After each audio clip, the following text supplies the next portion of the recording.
So if you're here, you've scanned a QR code, and this is just a bit of a background video to introduce some of the wines that you found on the Freeport section. So we've got sparkling wines, we have No and Low, we have Weird and Wonderful, some of the kind of off the beaten track wines we've picked out. We've got some house wines, those that we think are perfect for restaurant lists and going kind of into the on-trade. And then we've also got fresh drops, which is where we've grouped a lot of the wines that have kind of been added to our portfolio in the kind of last 6 to 12 months. And these are some completely new agencies and some new stars of popular wines that are already in our portfolio. So we hope this video and these videos provide a little bit of background to each of the wines that otherwise you wouldn't have.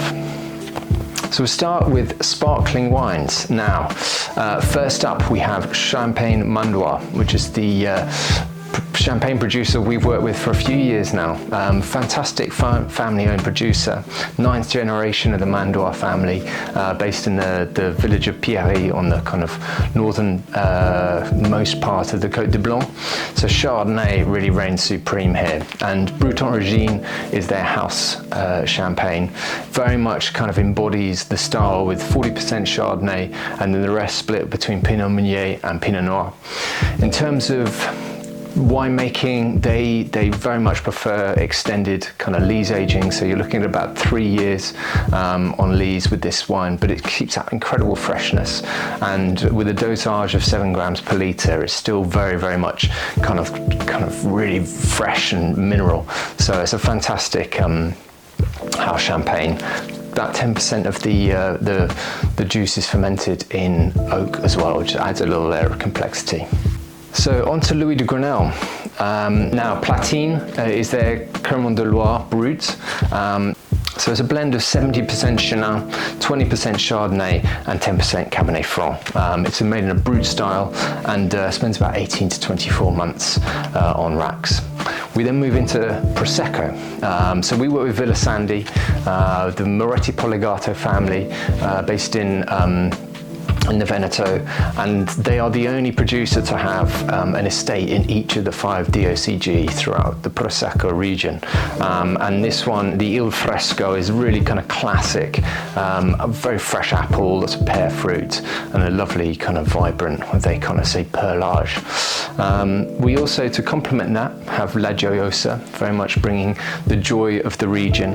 And this is a blend of Glera with a bit of Pinot Noir, so a bit of red fruit, and it's kind of really shows through on the nose. So then we move on to Diane by Jacques Lurton. This is a great wine for blinding any would-be connoisseurs or mates in the trade, because this is a traditional method sparkling from Bordeaux, made entirely from Cabernet Sauvignon. It's got a really kind of aromatic nose, still got that little bit of complexity from the traditional method, a little bit of aging, so you've got notes of almond in the background there and a tiny little hint of brioche, but really brings the fruit. Really interesting wine. Valformosa is next on the list. Now this is a great cava.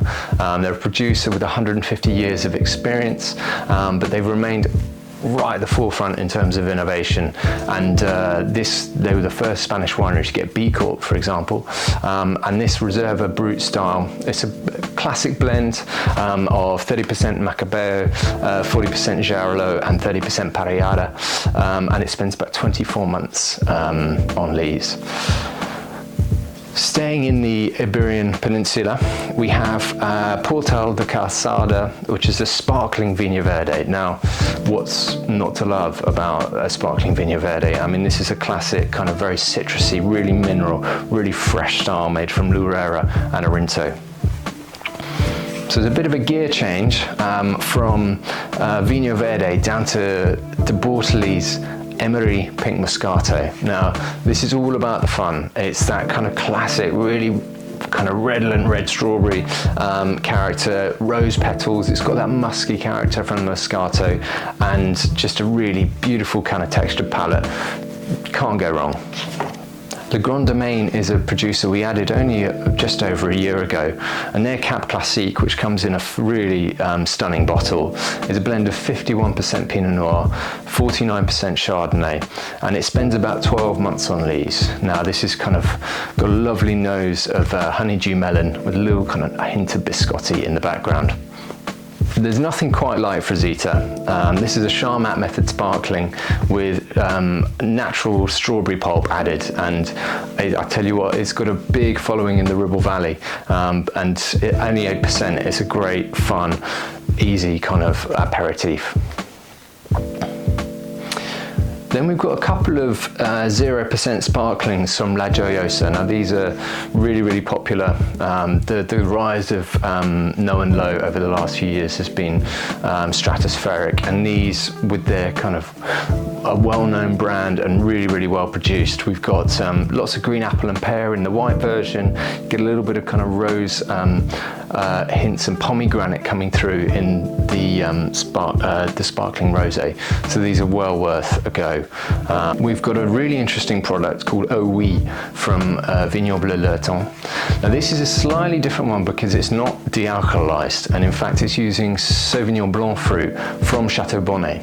So this is a really floral style. It's quite low in sugar at only about 5.5 grams, and you really get that kind of bold Sauvignon aromatic quality to it. Val Formosa has to be one of the most popular 0% wines that we've ever done. Now this is aged for 12 months. It's all the kind of classic Cava grapes. It's fresh, it's lively. The vacuum distillation retains all those beautiful aromas, and this is just a really classy 0%. We use it at lots of kind of north-south gatherings, and it goes down really well. They also do a rosé. Now, this is made from Grenache, Trepat, and Pinot Noir, and got lots of cherry fruit, and again a beautiful balance with a kind of freshness and that little bit of residual sugar that you usually get with 0%. New to the range, we have the Berlin Tea Party Sparkling Tea. Now this is an homage to the kind of tea rooms of Berlin in the 18th century.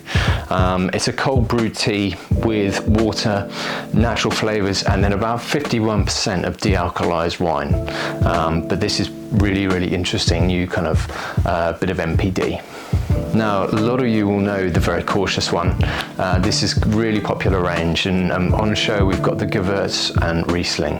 So Gewürztraminer, obviously kind of a really bold aromatic variety, and then it's got that lovely fruity, ripe kind of balance that goes with the Riesling as well. Cracker with Thai food, and a really, really versatile 0%. We then move into Gießen. Now Gießen wines have become one of the leading 0% wine producers worldwide.